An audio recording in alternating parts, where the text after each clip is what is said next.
Come on, Barbie, let's go party. Yeah. I am so excited about Barbie. This is now the Barbie podcast, guys. I mean, listen, I'm not a Barbie person, but I am a Margot Robbie person. I know there's other people in the film, but all I saw was her. So Well, that's all they've shown so far. And that's all I care about. That is all I care about. Well, she looks great as Barbie. I am an enormous Barbie fan. I love Barbie. I've collected Barbies for many, many years. I have a dream to turn my basement into my Barbie display room with a Barbie sign, everything. And I think I'm going to get started on it now that the Barbie movie's coming out. And I'm like almost fired.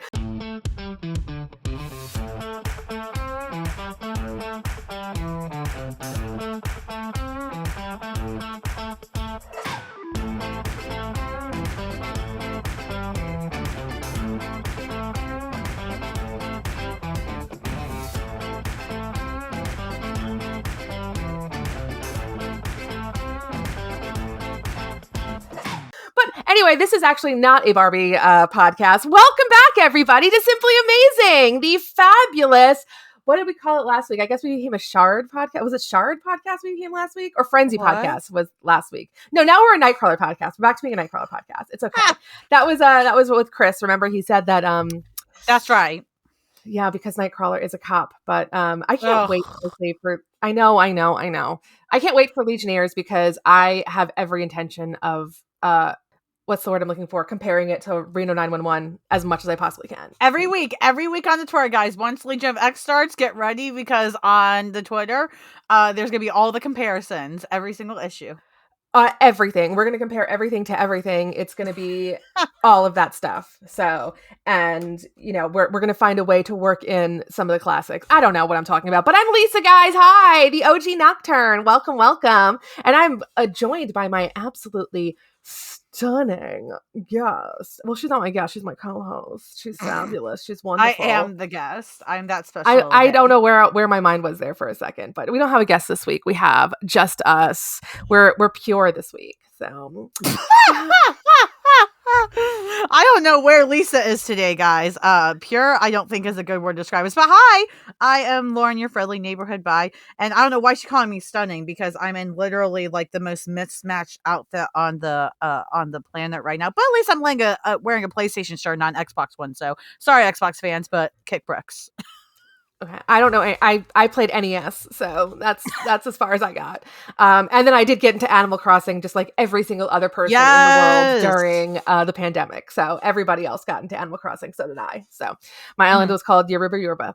Anyway, we are here, guys, to talk about a classic X-Men issue and one that ties into the miniseries that we read not very long ago. That was the Nightcrawler miniseries that we did all 4 issues, not quite concurrently because, you know, we are not perfect, but it's okay. Pobity's nerfect. We're going to talk about Kitty's Fairytale today. Uncanny X-Men 153. 153. I'm looking at it says 1963, which is when it started. Yeah. Uncanny X-Men 153, where Kitty tells a little story to Illyana. It's very cute. Yeah, this is actually arguably my favorite comic ever because I didn't have the color copies of X-Men as a kid. I only thought they're in black and white. So I one day learned I could see them in color and lost my shit, like in the old comics. And then 2, this one I reread in a collected edition of like Essentials X-Men. It was volume 3. It was the blue one. I reread this one all the time because it was just so silly and ludicrous and goofy, and I couldn't get enough of it. And personally, I couldn't get enough of the BAMFs. So if you guys the little BAMFs and the Nightcrawler 85 limited series we just finished, yes. You're gonna have a good time with this because it's just really fucking campy and goofy. So this one came out in 82, which is 3 years before the Nightcrawler series and the year I was born. Anyway, so yeah, this one came out in 1982, and it's interesting because there's a lot of I did some deep dives on the side, and we'll get into it when we get there.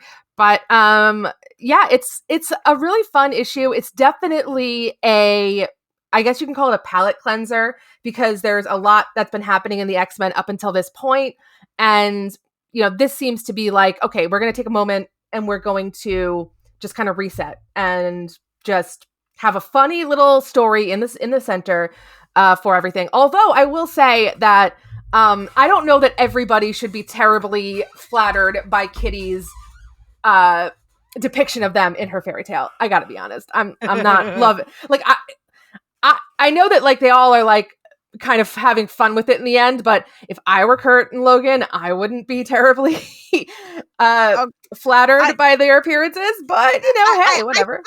I think Cockrum and Rubenstein, the artists on this issue, make up for it a bit though, because so I'm looking at this and I haven't read this comic in like actually fully read it in years. And the first thing I see is just muscles everywhere on all three of these men. Like the first page, it's just Scott and Colossus and Wolverine. And I'm like, okay, number one, I'm not usually attracted to Cyclops. Like, it's not that he's ugly. He's just not for me. But I'm hella attracted to him here. Like, when have I not noticed how good Cockrum and Rubenstein are at drawing muscles? Because I'm attacked here. What's happening? No, it is. I mean, here's the thing. Colossus is always very, very good looking. Yeah. The thing about Colossus is that Colossus is like that trope of the gentle giant, because he's this enormous metal, sexy, muscle daddy, but then he wants to paint you and like talk softly to you. And it's like, oh yes, I love that. I love that for me. It's so many people's wet dream. Absolutely. I do want to point out though, like in the beginning of this comic, so there, the mansion has been destroyed. I mean, that never happens.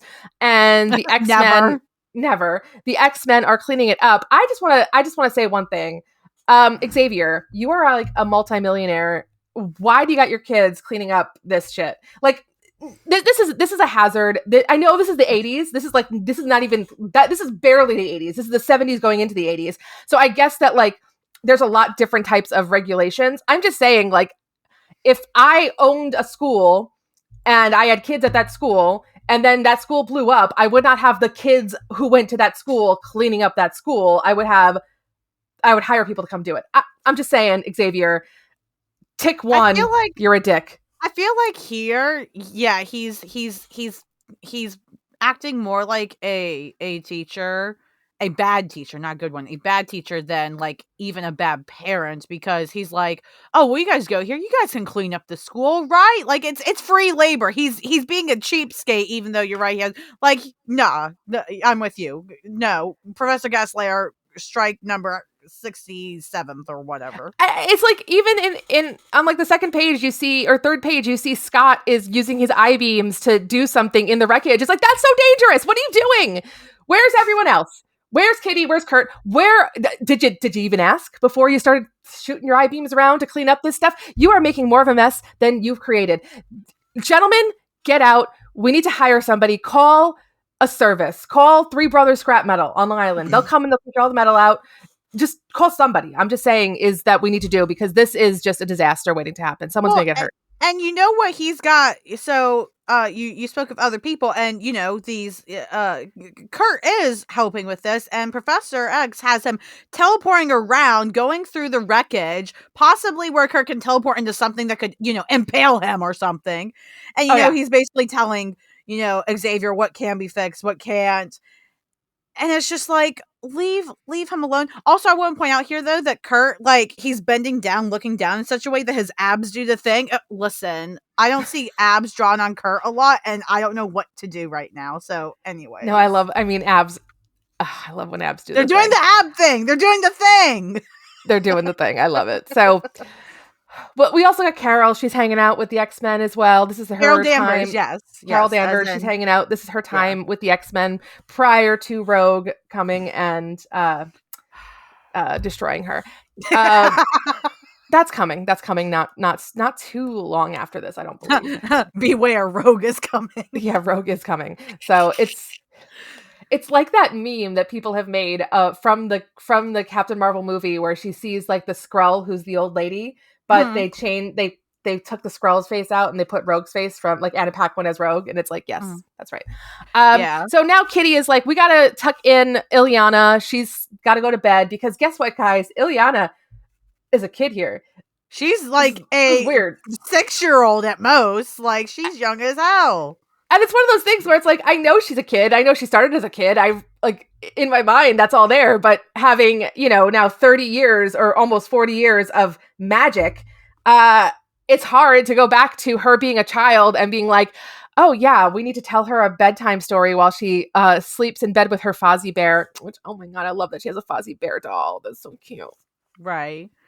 Yeah, it's adorable. And of course, they Colossus and Kitty are both trying to figure out how to, get her to sleep. And she likes stories. So Colossus, of course, is like, Kitty, you can tell the story. And then we get this beautiful splash page with like a storybook with Kitty's fairy tale, and you see the players and all the people. And I just gotta say, I absolutely adore that for Kurt, it says Kurt Wagner Nightcrawler as a BAMF, and in quotations, under protest. Like in the limited series, he hates being called that. I totally appreciate that too, that under protest thing, because here's the thing. I look at this and it's like, he looks so different than all of his friends. He's the only one that isn't human looking. And everybody else, with the exception of Wolverine, but Wolverine is kind of his own case because he's just Taz the Tasmanian Devil. Like, I mean, Wolverine is one of those characters where, his character is not like this human looking character, but like, Kurt's a man, like every other man. He's a man, and she's like turned him into this little tiny like stuffed Smurf looking thing. And I could see him being like, why am I the friggin' Smurf? What? Why can't I be the friggin' prince? Why can't I be the friggin' wizard? Why am I the Smurf? Like I could, what the hell, Kitty? Like I see why that would be an under protest type thing. But she's like also 13, so she's not exactly the most, cares? Yeah. But I gotta say, for the Kitty or Kate Pryde fans that listen to this pod, this is a very important issue because this is one of, if not the first, I could be very wrong, time we see a pirate Kitty. We see Kate Pryde take on a kind of pirate moniker form in this fairy tale. She, gets to be the pirate while you have, as it's written here, her stalwart companion and true friend, Colossus. Like, the narration literally tried to friend zone. Yeah. It should have friend zoned him because, he's too old for her, first of all. And second of all, I do love that they purposefully put her in the most god-awful looking outfit because that's just tracks for Kitty. It goes with the vibe she was getting. Like, she had the Sprite costume at one point, like with the all the colors and design. I mean, that's the same thing's happening here. But she does have a really great pirate hat. I gotta say, her outfit's a mess, but I love the hat, so we're good. She wears it well. Although for her age, I would love a little bit less in the décolletage area. She's got a little bit too much of a plunging neckline for a 13-year-old, in my opinion. But that's just me. Her chest is so flat you can barely tell. No offense, true. But like, it's true. So we got some pirate adventures coming up, guys. The pirates are here and they are adventuring to find well, what they end up running across is some wizard and his friends getting beaten up, which they should have just left it alone because it would have saved them a lot of trouble. And also, it was Xavier, so he deserved it for whatever was happening, I'm sure. Like, come on, give me a break. But they give me a break. Like Xavier deserves basically everything that happens to him always. So, but in the process, he's got Cyclops being his little dog, basically, like his little lap dog being like, oh, hey, this is my Lord Cyclops. Are you sure that's your Lord? Because it looks like he's just standing behind you at all times and doing your bidding, Charles. Like, stop lying. I think he means Lord, like in the, as in like a, like not like Lord, like this is someone I look up to. It's more like this is Lord Cyclops. Like this is like a Lord, like a guy who has a castle or something. And, it turns out that the princess that Cyclops is in love with, of course, Princess Jean, has allied herself with the primal universal forces that have corrupted by the dark side of her soul, of which is the Phoenix Force. She is the Dark Phoenix. I love it every time I see, like, I love back in the day when they used to build her up and Phoenix was actually cool, right? And we weren't tired of her. Like, she has become the destroyer, the chaos, the ravager of worlds. She is Dark Phoenix. Like, that was so fucking cool back in the day. It was cool. And I mean, this is like right on the heels of the Dark Phoenix saga. So it's fun to, I guess, talk about this, but it's also weird because, like, isn't Jean Grey dead at this point? So it's interesting. Yeah, but it's Kay's fairy tale. Who cares? It's true. It's true. Good point. Good point. Well, Dark Phoenix is just a mess, and she is just sinking all the ships, and she's blowing up all the buildings, and she's just like, listen, I'm here to make a mess and take names and kick asses and chew bubblegum, and I'm all out of bubblegum. So that's where I just messed that whole thing up, but whatever. That's what she's here to do. And the whole thing that they need to do is they need to try and break Jean of the Phoenix Force in order to bring back Princess Jean to Cyclops. And that's what their quest is that they're trying to do. Yeah. Well, and eventually, you know, they do get the wizard, Xavier does get her soul trapped, it looks like. But basically they've got to, you know, I'm trying to figure out what it is. Are they trying to get it to the body or something? Like there's some reason they have to travel now because they've got her soul trapped in this little dumb ball thing the wizard's done. And so it's like, okay, so now we gotta go somewhere. So now they summon the Lockheed here, who goes by a different name. The Blackbird is Lockheed the dragon. Yeah, which I thought was interesting because in the Nightcrawler series, I thought it was just Lockheed, but no, Lockheed is actually supposed to be the Blackbird, which still doesn't explain why he's Irish. I don't understand why Lockheed, the Blackbird dragon, is Irish. You know, maybe Claremont thought he was hilarious. I got no idea. Who knows? I mean, I looked up why they keep calling why. I don't know if Lockheed the dragon is a boy or a girl. I'm just going to use they for that because I don't want to misgender Lockheed. Right. I got nothing. Bird dragon. I have no idea. So they keep calling Kitty Colleen. I looked that up. That's actually an Irish slang term for woman or girl is Colleen. So that's what that was, which is interesting. So all you out there named Colleen, in Ireland, you're just girl. So, hi, Colleen. Well, it's so funny. So yeah, they're trying to figure out how to travel and all that stuff. But then Kitty ends up like chatting with Lockheed and like they have a little like bickering back and forth because they have like a little tete-a-tete. They're very like going back and forth yelling at each other, and it's cute because Kitty is this tiny little thing and Lockheed is enormous and could eat her in a second, but she's still like, you're gonna do what I say, and that's it. She calls him a lummox, or she calls them a lummox. I love that. Yeah, I enjoyed it a lot, and I where was the part I was just looking at it? Oh yeah, it's just a ton of fun seeing, because especially this time you're so used to seeing Lockheed all tiny and cute and flying around, and this Lockheed is just like a sassy older like person that's like clearly seen shit, and they're just like, look, I'm retired, I want a break. Like, why is Lockheed already retired? I want to also mention that bringing up Lockheed, I want to go ahead and throw my pitch out there to Marvel again. Lockheed and the Pet X-Men. I'm obsessed with it. I made a picture of it because I was avoiding work this morning. So I made a picture of it. So everybody, Lockheed and the Pet X-Men, it needs to happen. Make it happen. But turns out we're going to pull ourselves out of the Fairytale for a second. And because Kurt has been eavesdropping on this fairy tale, and it's a great fairy tale. So he pulls Logan over, who smokes inside. Logan smokes inside. Ugh. Pulls Logan over and says, you gotta listen to this, listen up. And guess what? Just as they start listening, Lockheed is going to bring them over to another island where dun, dun, dun, dun, Kitty is going to come into contact with a BAMF. I love the BAMFs. I love the BAMFs so much, guys. You don't understand. I know they're neurotic and ridiculous, and that's exactly why I love it. Because next thing you know, she's like, what the heck are you? And the BAMF is like, I'm a BAMF, and you're a girl. And I'm like, you're so childish and dumb, and I love you.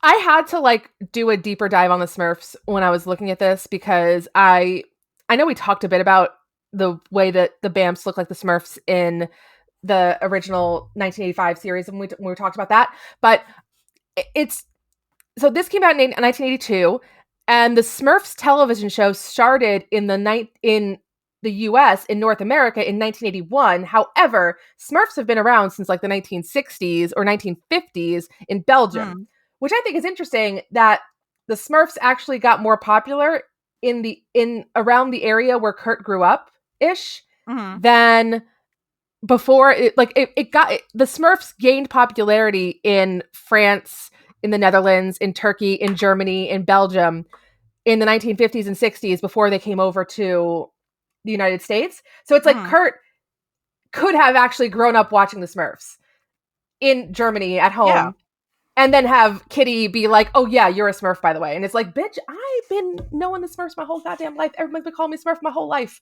And now you're going to get on top of this? Are you freaking kidding me? I can't even move to a new country and get away from these damn Smurfs. Yeah, it's interesting because stuff like this reminds me of even the Animaniacs, which that show didn't come out till the 90s, but they carried on this kind of trope or joke where you have the sweet guys, like the sweet male characters that they just can't help themselves and they just innocently like obsess over these girls, and like that's like, you know, the peak funny, because like in Animaniacs you have that with like the nurse, like, you know, the hello Wacko nurse and of it Yakko. all. Yeah And they just, you know, and again, it wasn't meant in a bad way, but now we're like, that's not appropriate. But back then, and even this comic, stuff like that was like, oh my God, it's a girl. Oh my God, it's a girl. Oh my God, I'm in love with you. Oh my God, oh my God. It's like, okay, you know, that's actually not okay.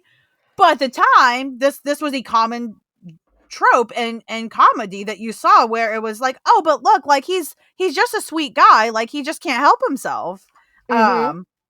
But for some reason, it works better, I think, to make him look more like a Smurf, to make him small and cute. Because what if he was a big, bulky guy doing this? Like, even back then, it'd be like, work.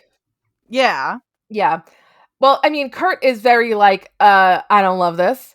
When he hears that about the BAMF, which, you know, goes back to him being under protest in the beginning. But Logan's like, oh no, she's pegged you good, girl. She's pegged you good. But, you know, even still, it's very sex pesty. So, you know, but a lot of BAMF show up, but the main BAMF manages to get them away and offers to help Kitty, wants to get a kiss, but Kitty's like, nah. But Colossus is on a beach and manages to find a genie in a bottle. Gonna rub me the right way. I'll say, cue the song. You can't. I mean, there are certain things you can't help, right? Like when you hear genie in a bottle, you have to sing Christina Aguilera. And of course the genie is Aurora Monroe. She is Wind Rider apparently here. Like, so glad they just picked the name Storm and when they originally designed her, not Wind Rider. Oh, I know, right? Could you imagine? But she is out and she is ready to help Colossus because actually who put her in the jug was Jean. The Dark Phoenix did it to her. And so she's like, I am here to help you. We are going to make this happen. Meanwhile, the BAMFs are still trying to join and the main BAMF is trying to get rid of them. I love that shit. He's just like, everybody's trying to have this serious conversation about what to do with Dark Phoenix, all this stuff. And then you see the BAMF in the side just going like, I would say it again, creep, scram. Like he's also not a creep. It reminds me too a lot of like the Jason Aaron years of like the Wolverine and the X-Men Jason Aaron run, where he had BAMFs like basically just overrunning the school to the point where like I think Hank McCoy was like going to call an exterminator for them at one point, which I mean that tracks for Beast, ew. But like there were so many BAMFs that they were just like vermin, like they were just overtaking everything, which is kind of funny because that's kind of what they're doing here. Is like they won't stay away. They just, you know, they just can't help themselves. But then we have coming up out of the ground, it's Mean Wolverine, aka this Tasmanian Devil looking weird thing. And I did another little deep dive looking into the Tasmanian Devil because I was like, this is so clearly the Tasmanian Devil. You know, when did that character come out? What happened? And what's weird is like the Tasmanian Devil was not popular until the 90s. So it's interesting that this comic came out in 1982. Taz only had, I looked at the Wikipedia, he only had about 5 cartoon appearances until the 1990s, where he exploded in popularity with like the new Looney Tunes, the Tiny Toons and Animaniacs and all that stuff. But other than that, I mean, he had very, very few appearances. And I actually think that Mean is kind of an amalgam of not just Taz, but also Bugs Bunny and a little bit of Popeye in there as well. Oh, 100%. Especially the Popeye here where you turn the page and the first thing he does is he takes a beer can and swallows it and then spits it out. Like he drinks the beer in it and spits the can back out. And it's really funny because right after he appears, we flash back to the actual time where not only Kurt and Wolverine are standing outside the door listening to Kitty tell this story to Ileana and Colossus, but now everybody's joining. So you got Storm and you've got Carol Danvers, you've got Charles, you've got Scott.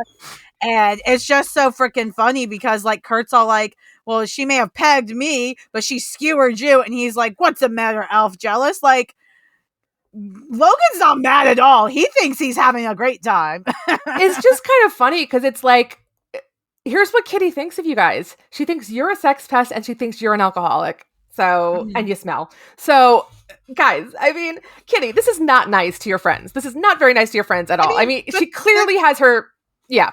This is exactly what we want, though. Like, these are the X-Men stories I love, where the X-Men just get to be ridiculous, and it's like the low reality comedy drama. Like, that's also what's happening as an issue. You have this wacky otherworld story, and they've also got the X-Men. They're just enjoying life and teasing each other and just being as close to human as they can be. And it's nice to see that. Like, we see the X-Men be so extraordinary all the time, and so it's nice sometimes to just have them sit and enjoy dumb shit like this, like a however old Kitty was at the time here, like a 13, 14-year-old, just telling this dumb shit story. Like, and they're all just standing outside this door. They could be saving the world, but you know what? They're going to stand outside this door. Yeah, they're just listening to her they're just eavesdropping. Everybody is just eavesdropping on her telling a story to like a 6-year-old or 5-year-old, however old Ileana was supposed to be at the time. And so, you know, Colossus gets into it with Mean.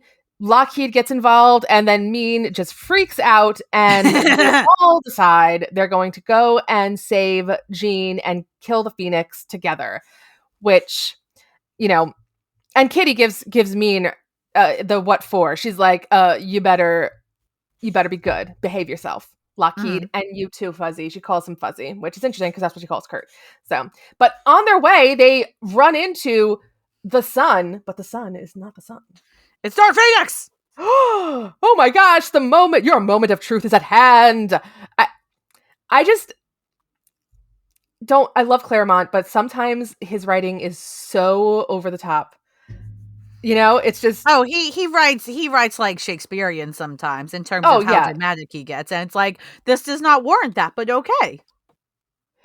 It's just, I'm just imagining like Kitty saying these things to Ileana and her being like, okay, get past the exposition and just get to the point of the story. Do you guys win? I mean, but the princess.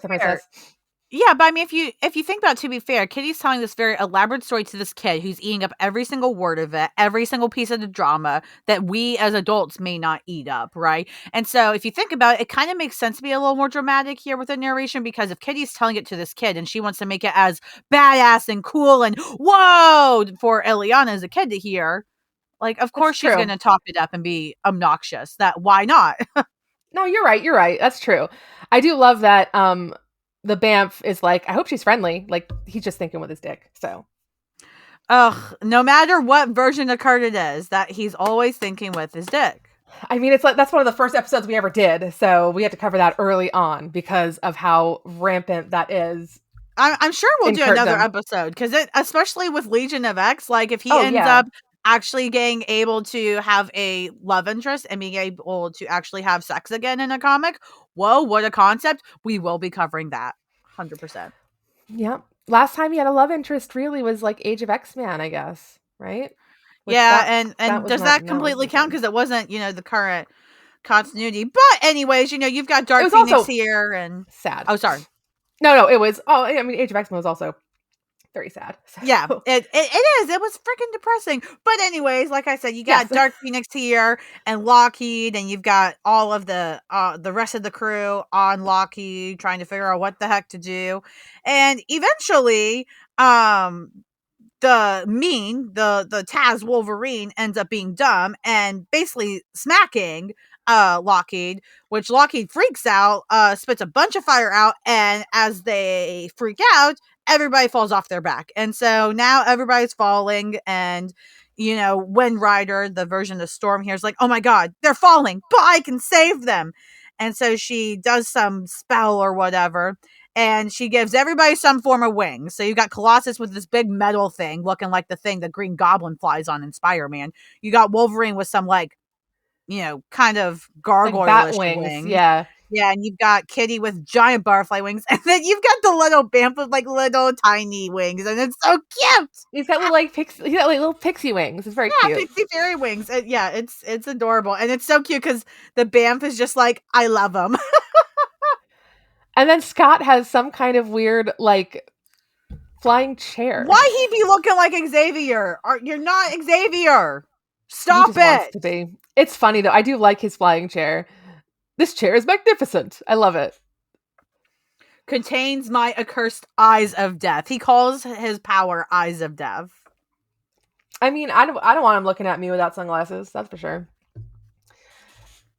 But then, so everyone's flying around, and, Kitty is like, all right, guys, let's go take out the Stark Phoenix or whatever, and then, of course, Mean is like, but I gotta deal with Lockheed. I gotta score to settle. And then Lockheed goes, me too, midget, and just bitch slaps Mean, as he deserves there.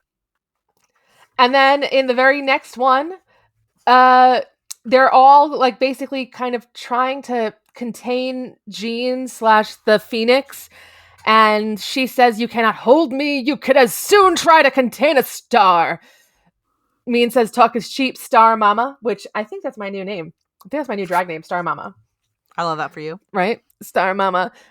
And so then Xavier uses that orb with Jean's soul to spray some kind. I don't really understand it. It's like something I guess the soul comes out of it and then envelops the Phoenix Force and forces the Phoenix Force out of her and to be gone, as Xavier says. It looks a lot like if you were to use a fire extinguisher, and then that weird white fire extinguisher stuff had tentacles. Yeah. Mm-hmm. That is kind of what it looks like here when you got Xavier that's like, in the name of mercy and the name of Lady Jean, be free, and he basically shoves Jean's soul into back into her body. But yeah, you've got this weird the way it's drawn is very weird, like this weird white envelopment going around the Phoenix. It looks very violent. I kind of feel bad for the Phoenix Force here. Yeah, and then the Phoenix leaves. They're like, I'm out, gone, bye. There's other worlds, and Jean is back. The prince's eyes are healed. He no longer has death vision, and everything is saved. And you know what? This is actually really cute when you come to the end of it, because it's a reimagining of the Dark Phoenix saga where Jean doesn't die, which of course for the X-Men would have been their preference, right? Oh, to sure. have lost her. So that is very sweet in that, we have kind of that part of the story. But it's kind of funny that she walks out, Ileana's asleep, she walks out and everybody is just sitting there like, girl, we heard your story. Yeah, but like you said, there's that sweet moment where, when she's like, oh my God, you guys heard it. And then, Scott reassures her, hey, we thought it was great, especially the ending. Thank you. So any Scott and Jean fans at the time that were still really hurting after the Phoenix saga and everything, this was kind of a nice little hug for them, I feel like. But I gotta say, the ending is so sudden in this. It's like Cockrum and Claremont had more story they wanted to tell. They could have done this as a limited series, but they ran out. I mean, Cockrum did do it as a limited series eventually with the Nightcrawler series. True, but it's not the complete same because the Phoenix Force isn't there, Scott isn't there, so mm-hmm. But you're right, he did. But that said, it's incredibly interesting. It was ending so sudden. He literally ends this whole entire crazy thing in 3 panels, basically. Yeah, it is a very quick end for sure. But again, it's also a fairy tale, and sometimes that happens. Sometimes I don't know. I have nieces, and And I've babysat in the past. And sometimes when you're telling a kid a story, you get to that point where you're like, what am I? Okay, I got to wrap this up at some point and figure out what the and end you just is. say, And it's and they like, lived happily ever after. Move on. You basically, got a good yeah. point there. So I want to read this little piece at the end. There are myriad dimensions, an infinite number of alternate realities. Somewhere, somehow, Scott knows the lovers did indeed live happily ever after. And for that, he is content. I am not a Cyclops fan, but that warms my heart. That is very sweet. That is very nice. I do love that. And, it's funny. We're coming off of, by the time that this comes out, Multiverse of Madness will have dropped. And, we are now in a time where the multiverse is a thing that exists in the MCU. It is a thing that happens. And yes, maybe one day we will see Kitty's Fairytale on the big screen. Could you imagine? I think they should just make like an animated series where it's not what if, but they do like just little AUs, and this should 100% be an episode. Like, do Kitty's Fairytale animated. I think it would be a shit ton of fun. Oh, it'd be so much fun. I think they could do a couple episodes in Kitty's Fairytale world just with 100%. They could fun. Even do a 8-episode, like 3-season series, I think, with it if they really wanted to and people liked it. But I don't think they will, which is lame. But well, I mean, the most enduring thing that came out of Kitty's Fairytale, of course, was the BAMF, because the BAMF comes back again and again and again. And we know that eventually Ileana replaces her Fozzie Bear that she sleeps with a BAMF doll that gets... Who in canon has a BAMF doll? I think we've talked about this before, but I can't remember. We have. I know Nocturne has one. That I know. There's only like 3. And I know Ileana has one. I think it's just Ileana. Like in 616, I think it's just like Ileana. Yeah, I'm gonna go with that for now because I can't think of another person. For some reason, I want to say Megan, but I'm like, I don't think that's right. But that'd be pretty funny. No, I feel like Brian would have gotten rid of it. For his sake, he should. I think she should keep it because I think that's fun. But for his sake. Do you know who should have a BAMF doll? Is Maggie. Maggie should have a BAMF doll. Oh, that's true. Yeah, Megan and Brian's child, for those of you out there who are not familiar. Yeah, Maggie 100% should have a BAMF doll. Oh, Kurt 100% gave that kid a BAMF doll, especially, and he's going to give another one to the next kid they're having. Oh my gosh, could you imagine? The next kid's going to get an actual BAMF. The next kid's going to get pickles. Do we know what's happening? Because the last I heard was when she was pregnant at the Hellfire Gala. I haven't heard a damn thing about that since. Well, yeah, I don't know. I mean, Knights of X just came out this week, I think, right? So the week that we're recording. So I guess we'll have to go read and find out. Yeah. Well, welcome to X-Men. Everything changes every week. Nothing is true. Everything is permitted. I'm going to pull Assassin's Creed there. And listen, there's still a chance that baby might be Kurt's. I'm not saying it is. I'm saying this. Look, I'm a terrible person because I have no investment in that at all, but just for the fuckery of it, I want it to.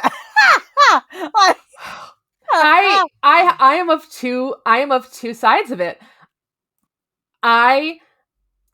The Excalibur fan in me does not want it to happen because it will. There's no coming back from it. There's absolutely no coming back from that. There will never be a Excalibur reunion again. It will never happen. Those characters will never be in the same room again. It's just never going to happen. Number one, and also it would. I don't know. I really love the Brian and Megan relationship as it is now. I don't know what this would do to it. Like, I don't know how to continue, right? Number one. Number two, the Real Housewives drama lover in me is like, yes, bring it, please. Like, is there the equivalent of Maury Povich on Krakoa? Because we're going to need him. You might have to go there, Lisa. We're going to need Judge Lisa and Maury. I got my gavel. I'm ready. Let's do it. I love that. And I love this issue. It's just such a fun, and like you said, it's at the time it was a good breather. And even now, like, if we get stressed out with the X-Books, I just go back to this issue because I'm like, this is just pure chaos and it's not hurting anything, and that's exactly what I want. Yeah, exactly. It's just it's silly and fun and it's enduring, but it's issues like this, I feel like, that have really you know, I don't know. I think a lot of us X fans, it's issues like this and beats like this in the X-Men that I think make us love the X-Men so much. Like you were saying, they're a family and they have these little moments, right? Like all those moments we see them playing baseball. Anything that kind of humanizes them and shows us that they're more than just heroes are the moments that are, I think, the most enduring and most lasting for all of us. 100%. And even the dumb BAMF has some heroicism, which is fun. So no matter if you're a little over eccentric and insane, and sometimes out of line, you can still have that to you. And the X-Men are great because they allow for these characters like that, right? They allow for characters like that to flourish. Like, I know people are still who do people still cry over from that one back page, that one, panel of one X-Men issue a couple years ago, Soft Serve, whoever she is. I know y'all freak out over her, and I love that. Like 100%. Soft Serve. She's coming. She'll be back. Whatever Bob Q is drawing, Knights of X will be in. Knights of X. So Soft Serve will be in Knights of X. So look for her. She'll be there. Guaranteed. She'll be there. If you guys see her in there, tweet us some pics. We want to see the evidence because I don't pick up Knights of X normally. So tweet the pics, please. Yeah, we're looking for it. All right. Well, Lauren, where can they find you? Tell them all about everything. Yeah, you guys can find me on Twitter at friendlymBHDBI. And you guys can check out my live show that I do on Sundays. And if you missed it, fairly recently, Lisa was on this show with me. So that was a ton of fun. So she will be back, especially for things like Legion of X and all that great stuff. So you guys can check out the Twitter at MBHD Comic Show, and then in the profile you can find a link to the YouTube channel and all that cool stuff. But other than that, make sure you check out our site, Simply Amazing Pod, and our Twitch, all that good stuff. Yep, we got lots of stuff going on. SimplyAmazingPod.com. We've been putting the transcripts up as we get them done. They're not great, they're not perfect, but there's something. So but to go take a look, SimplyAmazingPod.com for all of that different stuff. We're on Instagram, we're on Twitter, we're on Facebook, we're on the Twitch. We're on all of it. So come join us and have some fun. And yes. And of course, check out Lauren every Sunday morning. Get your coffee. Get your coffee, get your bagels, and get up early for 10 a.m. Sunday morning. It's like going to church, except it's comics. So and we're not forcing you to like things. We talk about. I might force you to like things, but when Lisa's on, she might too. She might be a little aggressive. Don't worry about it, though. Exactly. And for those of you at home listening, if you are having renovations done on your house, or maybe something happened, maybe Magneto came through and destroyed your house, or Emma Frost did, or who knows who did, maybe it's the Hellfire Club. I don't know. All I'm saying is hire a contractor to take care of it for you, because you know what? The kids around you are not equipped and they're gonna get hurt. But even if you don't do it, whatever you end up doing, just remember, you are simply amazing.